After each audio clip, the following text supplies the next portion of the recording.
Je vous retrouve aujourd'hui pour une vidéo très importante dans une vie. Je vous parle de mes dernières lectures manga.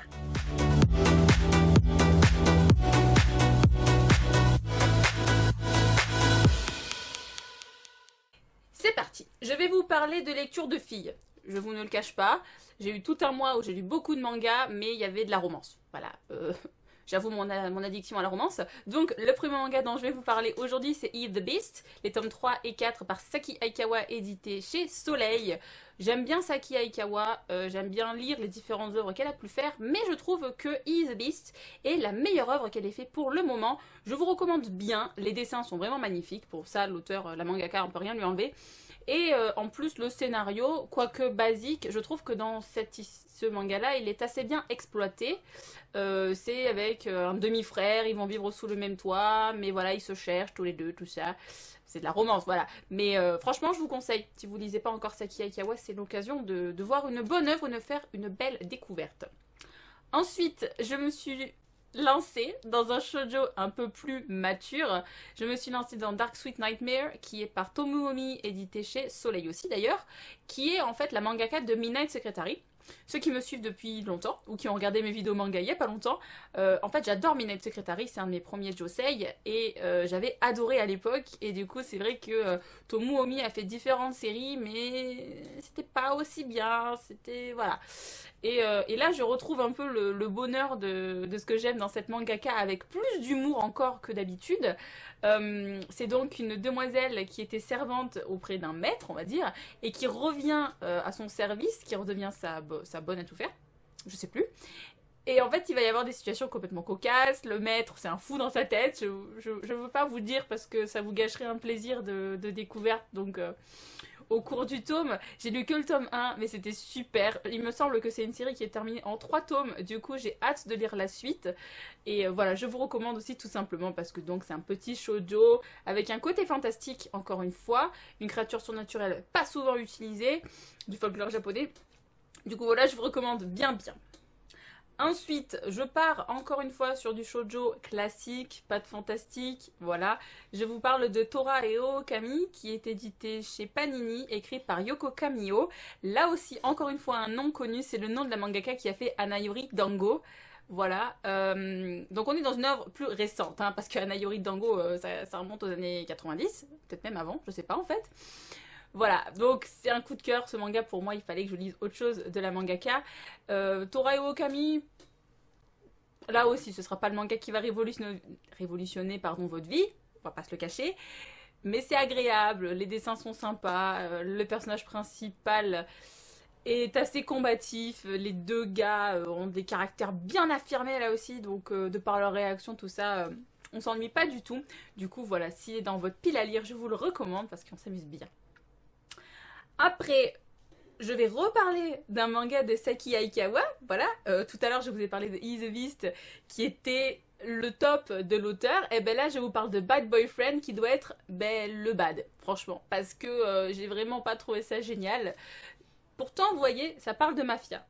C'est un manga en 2 tomes, alors on se dit les choses vont être concises, va pas y avoir tous les imbroglios comme on a l'habitude, les quiproquos, les triangles amoureux qui des fois font que l'œuvre est trop longue, tout ça. Je me suis dit ça va être trop cool. Et ben, pas du tout, voilà. Je trouve que l'auteur aurait dû le faire en un one shot, ça aurait été bien plus sympa. Et j'ai trouvé ça un peu... ben, je reprends mon expression magique, c'était oui oui au pays des flambis, voilà. Sauf qu'il y avait des trucs au milieu qui étaient complètement idiots. Donc je vous recommande pas Bad Boyfriend, il n'y a que 2 tomes, c'est fini, c'est chez Soleil, je sais plus si je l'ai dit. Mais non, si vous voulez lire du Saki Aikawa et pas être déçu, faut pas commencer par cette-là, d'ailleurs il y en a d'autres qui sont bien meilleures. Laissez-moi vous le dire, il y en a d'autres qui sont bien meilleurs. Ensuite, on change vraiment complètement d'échelle de goût là. On était en bas, ben là on va monter en haut. Je vais vous parler de Divine Nanami par Julieta Suzuki, édité chez Delcourt, les tomes 19 et 20. Donc voilà, je suis affiliée à Nanami, j'adore ça. Ça fait des années que je le lis, ça fait des années que je vous conseille de le lire. Et je continue encore avec ces 2 tomes à vous dire de le lire. On s'approche de la fin de la série. Donc...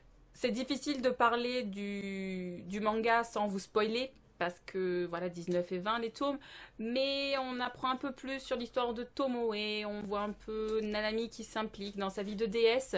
Du coup voilà, je vous recommande beaucoup, beaucoup, beaucoup. Les dessins sont beaux en plus, donc voilà, vous pourrez trouver les premiers tomes à petit prix, c'est magique. Ensuite, je vais vous parler du manga que je me suis acheté récemment, que je n'ai pas montré dans mon book haul. Qui plus est, il s'agit du manga Rainbow Days, qui est par Minami Mizuno, édité chez Kaze.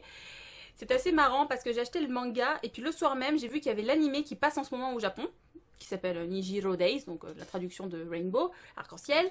Et c'est assez rigolo, parce que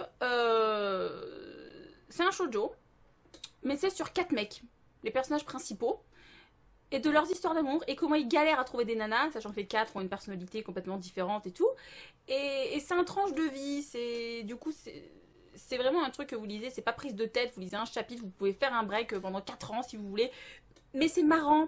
Et les 4 ont vraiment des personnalités complètement distinctes. Il y a le mec qui est trop gentil, il y en a un, c'est un fan de SM, il y a le enfin pas le bad boy, mais le coureur de jupons, et l'autre plutôt nerd qui parle jamais et tout. Et du coup, les 4 ensemble, vous laisse imaginer les situations rocambolesques qui peuvent arriver.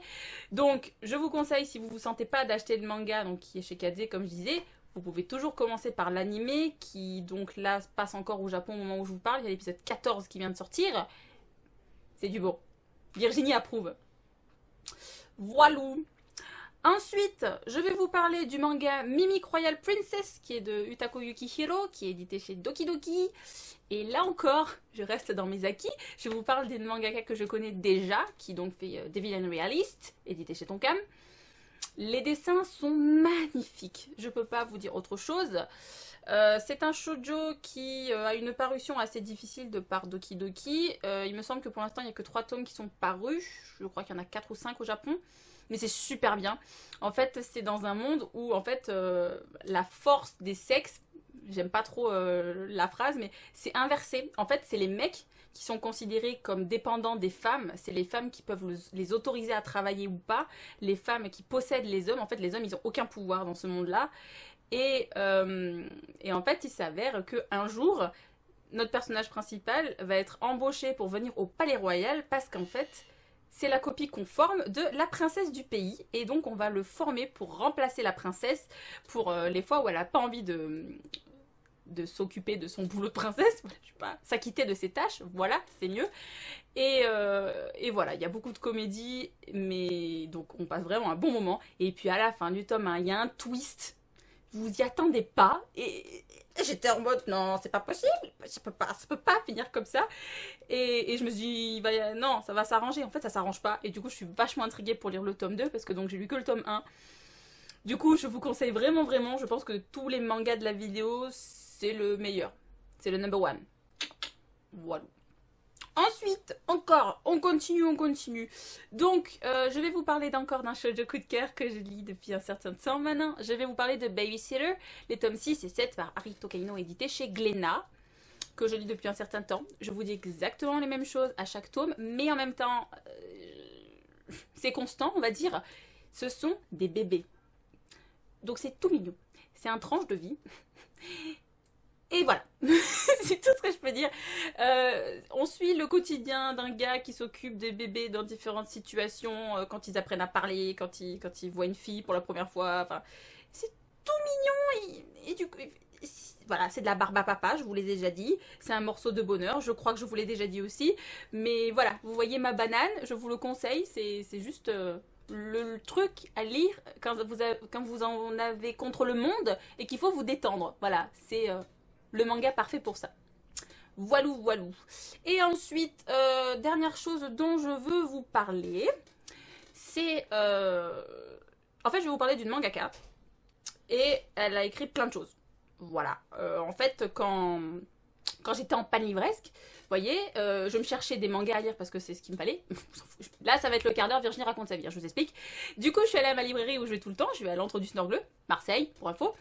Et puis d'un coup, je vois un manga et je me dis, tiens, c'est joli. Parce que je lis pas souvent de Shonen Ai. Et puis d'un coup, j'en vois 3 alignés, des one-shots et tout. Et je les trouve trop beaux. C'était les mangas de Junko.